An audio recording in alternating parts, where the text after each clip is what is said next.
There's something to be said for short but dense novels, ones that trail behind you long after you've set them down.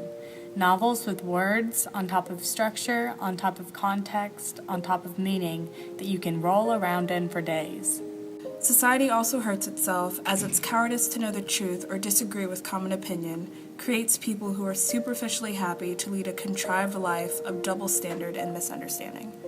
If you find that one day you're reminding yourself that this is water for the purpose of justifying your half-hearted decisions, then you have learned nothing here.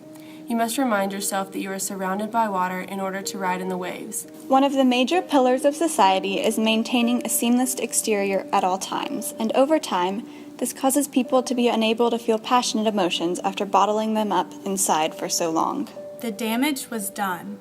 We were short adults who wanted nothing more than to stay inside and speak civilly of average affairs.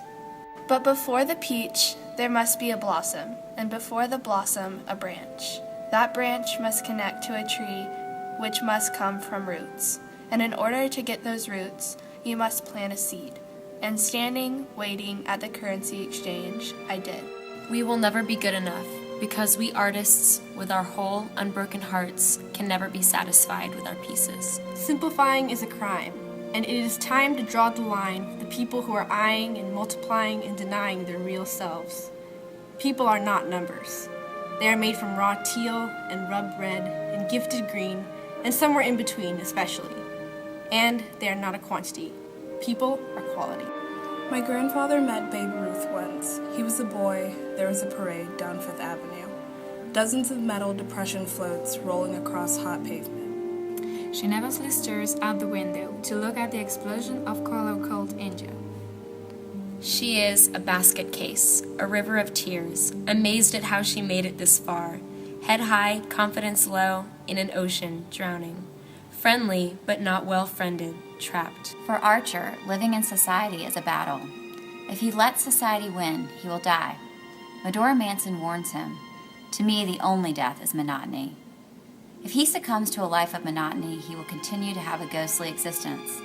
He will continue to be the archer, shooting from afar, rather than the combat soldier taking life into his own hands. I witnessed childhood bliss slip away in a 14-hour plane ride. My arms were dusted with dirt that had lazily caught in the breeze. That night when I fell asleep in the Great Smoky Mountains was like the sap dripping down the pines enclosing my campsite. By the time I closed my eyes, nature was already in damp slumber. Learning to love the things others label as imperfections is a journey. However, once I made the conscious decision to accept the fact that I am one of a kind, a limited edition, and like nothing else in this world, I found a sense of happiness and peace. She was very weak and in a whitish-gray hospital bed set against the peeling pink flower wallpaper, but she still had a full conversation with us. I remember her pressing a shiny little gold bag into my hand that contained the ruby necklace and then motioning to her heart. The motion was a way of saying, "I will be in your heart and with you always," because she had told us that so many times. The girl felt the stars mock her. They had someone she didn't. The stars stole her little sister. Looking up at that midnight blue sky with the Milky Way outlining its beautiful enormity, I realized I was just a speck on this earth. Just a young girl among billions of people and stars and trees and flowers and snowflakes. And I was in awe. It wasn't that I felt like I didn't matter anymore. On the contrary.